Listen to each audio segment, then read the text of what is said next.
It's Friday, Feedback Friday, the feedbackiest day of the week. Ha, it's Feedback Friday. The jingle people hated before they hated the Patreon jingle. So I'm going to hit both of you with them right off the bat. Patreon, you should become a member. Patreon.com/Leanna K. And I continue to be amused at how humorless some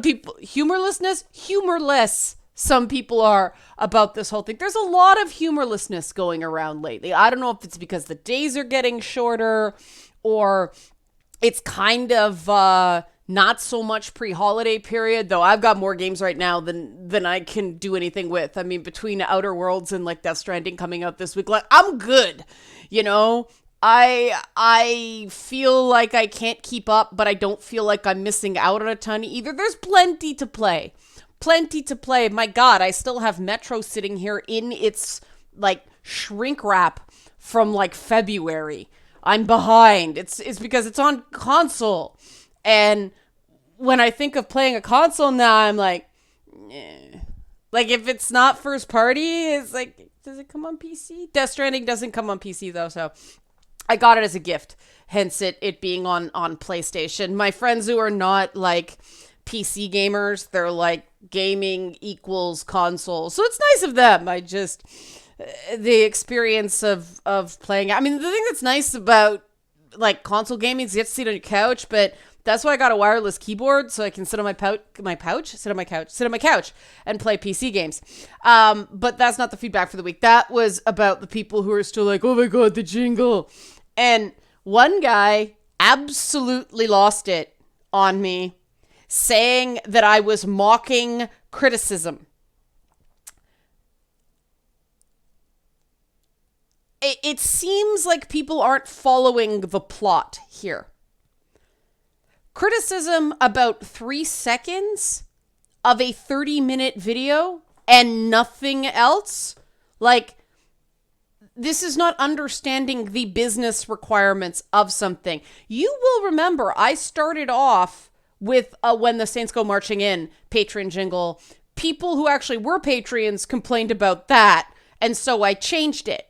I'm not changing it again. I already changed it. That is listening to criticism. So if you're just going to be humorless, you're not going to get much out of this channel because that's who I am. Humor and a sense of not taking everything too seriously and not being grouchy about things is kind of my thing.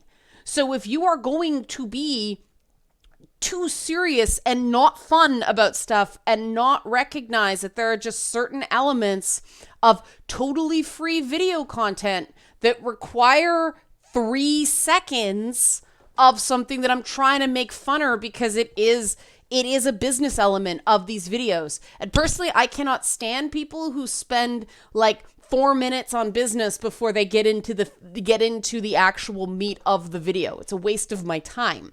So I don't do that.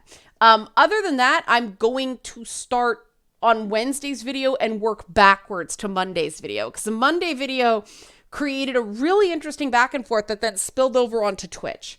So with the Death Stranding reviewed thing, some people got the reviewing the reviews format and liked it. That is enough for me to do it again. Other people didn't get it. That's fine. Not everybody is going to get everything I do. The traffic was decent, and the people that kind of got what I was doing seemed to like it. And it's a bit of keeping the industry honest, which I liked. One person pointed out that Death Stranding is not a walking simulator. It's part of a genre that there aren't very many games in, but it's the Hunter Wolf that left this comment. Death Stranding is in the same genre as Rebel Galaxy and Euro Trucks. Both are about delivering stuff and overcoming a hostile environment and hazards, enemies, or obstacles that try to impede your deliveries. It's a niche genre, but it has its fans and has a lot of depth, unlike walking simulators, because you need to plot your path carefully, prepare equipment and contingencies for anything that might come up, etc., etc. I thought that was the case. I had that in the back of my brain, but because I've played so few of those types of games, I didn't know if it was a genre. But Thank you, Hunter Wolf, for putting tangible details into why that whole walking simulator comparison just didn't sound quite right to me based on what I've seen of the game. Now, the game doesn't come out until today, so I will be checking it out next week on Twitch if you are curious seeing it for yourself. I'm not sure what I'm going to do, whether I'm going to play forward, because apparently it takes a while to get into the game. So I don't know if starting off so you can get the story makes sense, or kind of saving that and playing into the game a bit so the game unlocks more and you get more of a sense of it. Should have asked the Twitch streamers about this yesterday, but we were having such a good conversation about stuff that we didn't get there. More on that in a bit. I'm getting to that. The Tuesday video about God, I don't even remember what it was. Anyway, the thing about hot takes and kindness and everything like that. Some people agreed, some people disagreed. Not really enough to get into too much there. I do want to be clear, just from some conversation that came up. Kindness is not about being a doormat. It isn't about just excusing everything people do. Obviously, I'm not advocating that based on the way I'm handling this Patreon jingle thing. Kindness is just about giving people a break, giving people benefit of the doubt. And if you can help. Don't, throw yourself off balance. Don't cause yourself to not have enough to go around. Like, don't empty that emotional tank or the financial tank in some cases. Limits and boundaries are there for a reason. But I do really think that there are ways of discussing some of these issues in gaming that aren't so, I'm right and you're wrong. And that segs into, this is why I did it this way, the feedback to my Outer Worlds first look video, which was interesting. This video was a slow burn. People didn't watch it right away on Monday. And so I thought, this video didn't do very well. But it did okay by the end. Not the Death Stranding thing. It once again is that thing, once a game's out, no point in making videos about it on YouTube. Twitch, you can show gameplay, but once the game's out, on YouTube, no point. Pre-release is where it's at on YouTube, which is unfortunate because that tends to be uninformed or semi-informed perspectives. But getting to the thing that was cool about this is that people in the comments said things like this. Kiero said, now that you feel like you enjoy it, go back and count the amount of empowering women and buffoonish men there are compared to the opposite. And so I kept an eye out on that because that wasn't the only person that felt that way. They also said, the out of worlds, men bad or dumb, women evil or awesome. And it's interesting because I thought it was the same side of a different coin. I thought that the male characters were allowed to be fun or funny, and the female characters all felt like they were making some point with the character, or they were just too perfect. Too perfect characters are not empowering to me. Because it sends that message of, you're either perfect or you're not good enough.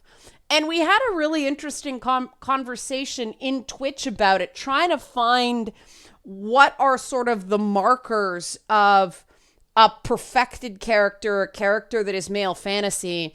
And we were very, very clear in the Twitch streams that having a character be male fantasy is not a problem. There are just better and less good ways to go about it. And the way I kind of put it is, if it's some kind of over the top, warrior woman, we use the gold medal bikini thing.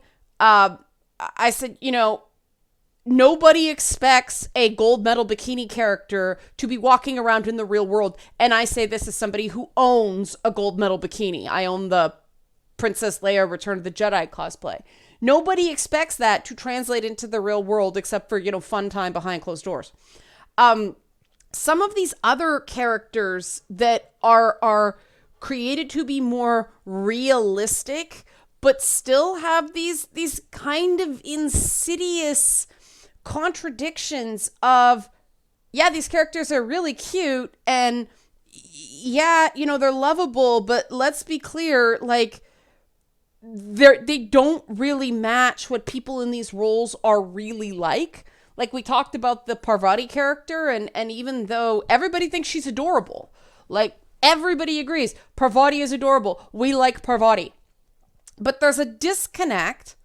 First of all, she's a brown woman with a white voice actress in gaming again. And again, no slight to Ashley Burch. She's got her niche in gaming. She's great as Aloy.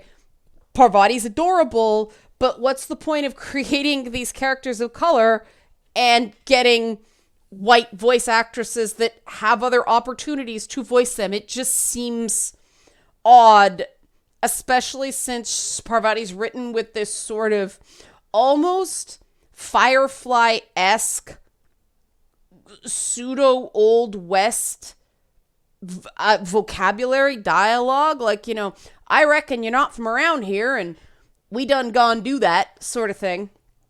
And there's no shred of her talking like that. And like the accent, even the phrasing, the mannerisms to match that. And so it seems slightly off to me. Again, think the character's adorable. Really like the character. Think the character is good, not just not bad. But it does sort of make the point that Parvati is this, she's shy, but she steals things, but she's an engineer, but she's super nice. And I finally put my finger on it near the end of Thursday's stream that if you're a mechanical engineer, as she is, she fixes spaceships. And this is something like from my background. Like I said, I am a tech-oriented, shy woman, was a girl. The world shits on you when you are that. And so you don't get that. I mean, Parvati's like, oh, well, everything's okay. Things are kind of bad, but everything's okay. And she never gets upset about anything. Anything. Really. She's like, oh, I feel bad. But that's just it. It just, I don't know. It made me feel like she's just going to agree to everything. And when you get into computers, one of the things you have to get comfortable doing is breaking stuff.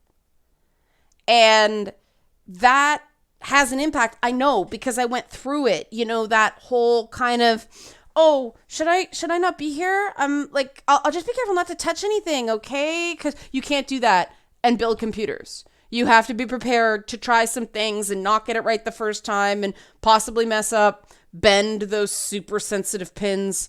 And that takes some time to get over. And once you're over it, it does, it does teach you more assertiveness in an odd kind of way. At least it did me. And so this character that I should see a lot of myself in just feels like, oh, you're making the perfect girl. And there are female engineers over and over and over again in this game, and none of them are anything remotely like the female mechanical engineers I have met in real life, as somebody who has met a lot of female mechanical engineers because my mother worked in an engineering department of a university. The female engineers I have met are characters. They are much more like the guys in the Outer Worlds than the woman. And so it's interesting because this one character, I'm guessing is male, but I'm not sure, came at it from the men are buffoons, the women are empowering. Whereas I came at it as the women are too perfect, the guys are fun. The guys are characters. Maybe because I played the old Fallout games, I want everybody to be a character. I mean, that was the cool thing about,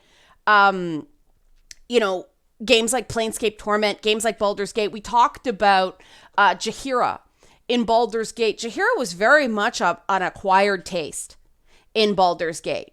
She was abrupt and curt and aggressive, and then you found out why, right? And it made complete sense. But they were willing to let her make a bad first impression and then get to know her kind of the same way that sort of, Liliana seems batshit crazy when you first meet her in Dragon Age Origins, and then you're not sure whether she's crazy or very conniving or both.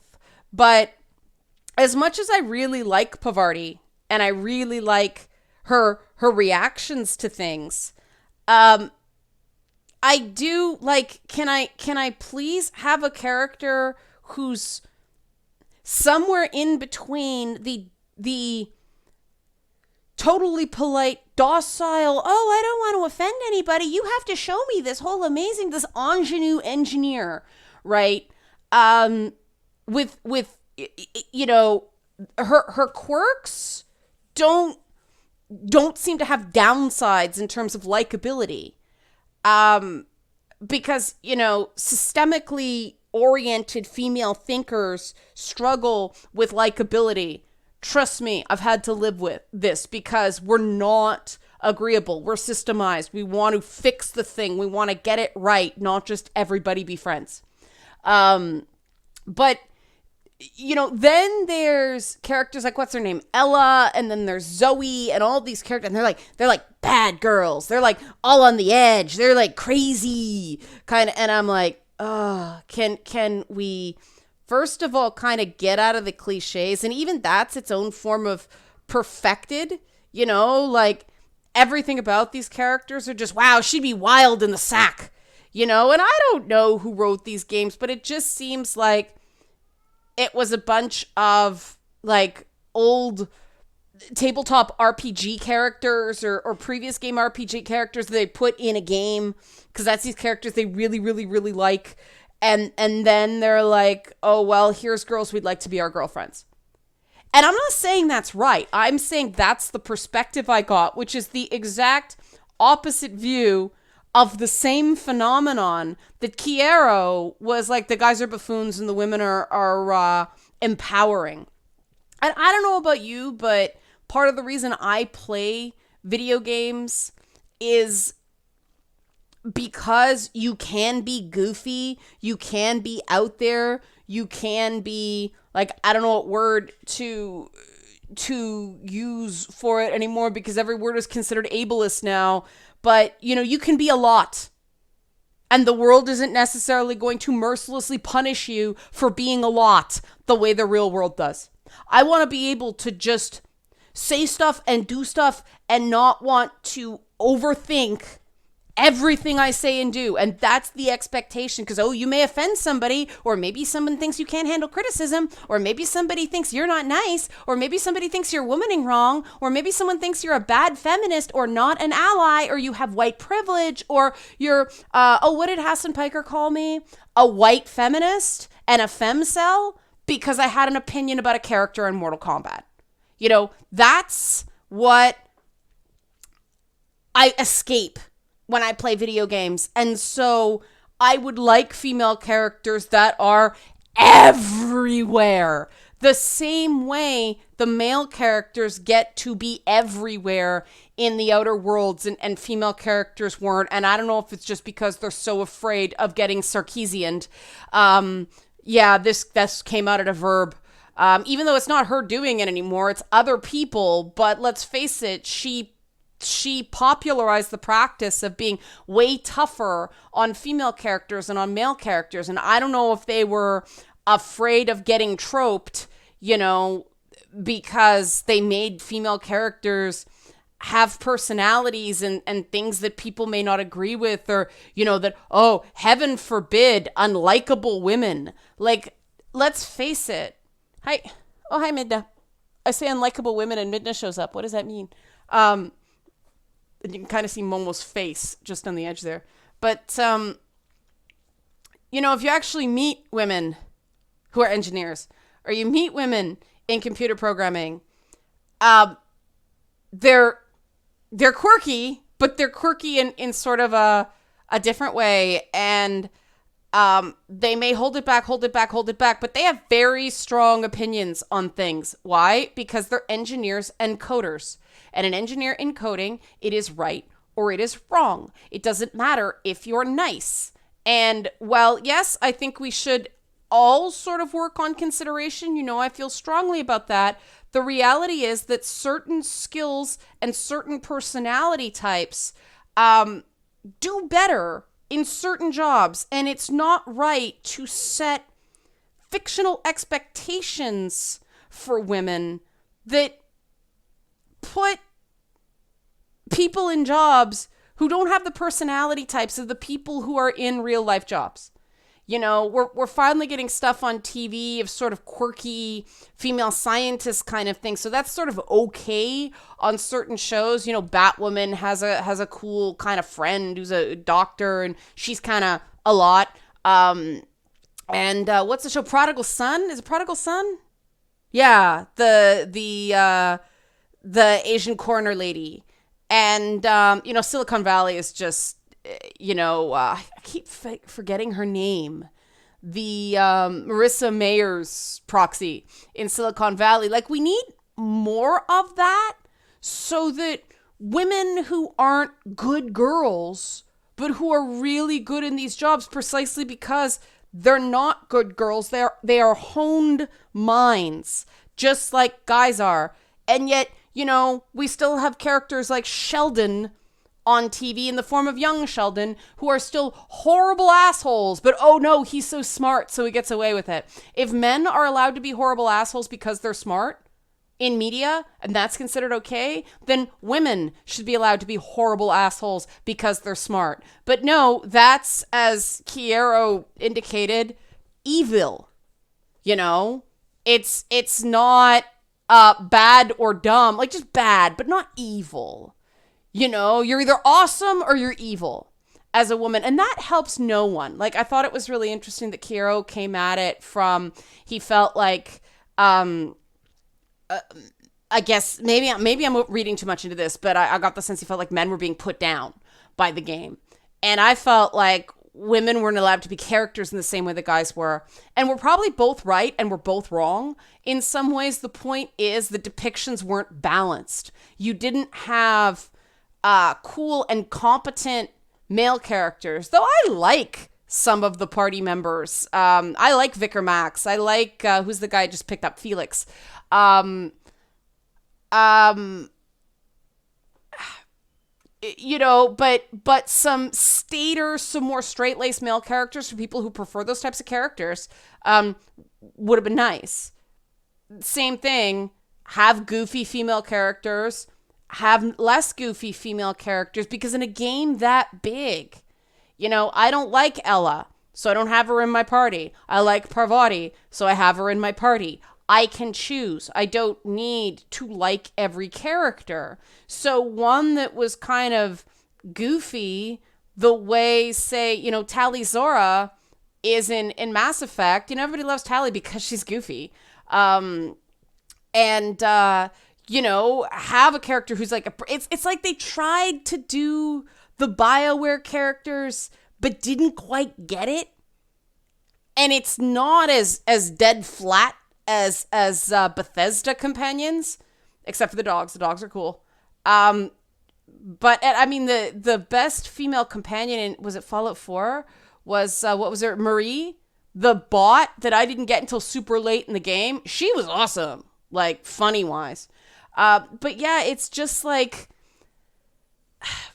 it's like they didn't get enough pushback on this stuff in, you know, the other option that I hadn't considered until now is if they did have women involved in the game. An email just came in. Yay.